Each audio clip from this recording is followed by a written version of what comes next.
Ministry ya ugima wa mwiri ni kwamukira kigina gya kuhuthika kurigiriria mututhuko wa mirimu iria yukaga ni undu wa mai o hamwe na gutigirira aria maragurira hindi no ya meiyuro ya mbura ni mamukira urigitani uria gubatie. Be able to put some resources to the public health state department to be able to make sure that we don't have disease outbreaks, to make sure that issues of cholera and malaria are contained, because where we have a lot of water that is overrunning the slums. Nayo ministry ya githomo ni yuritie thurime ikiro iria mathukuru mahutitio nacio na kungikorwo thukuru ici ni ihutitio na gikiro kinene macenjie tariki cia kuhingura thukuru. Yes, Belio, I don't know what is your advice in the school situation in Nairobi.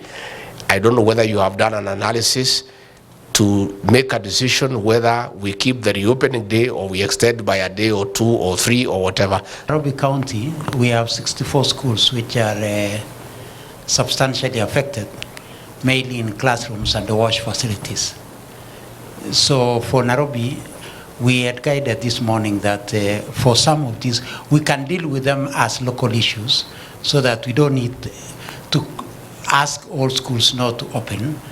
Gukiri uguo, kaunti ya Nairobi ni ihutitio na gikiro kinene undu uria utumite munini wa president Rigathi Gachagua orie ruhonge rwa mutharaba mutune makorwo mari muharini wa mbere guteithia Nairobi. We have also asked the National Treasury to give priority to counties that have been affected so that they can access funds. Ruhonge rwa urathi wa riera rugite ni rukarekereria ndumiriri muthenya wa kana kiumia giukite.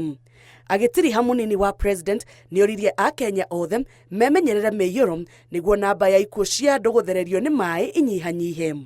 The people of Kenya also to be responsible for their own lives. Ngiribotera Inooro TV, njĩtagwo Njambi Wanjaũ.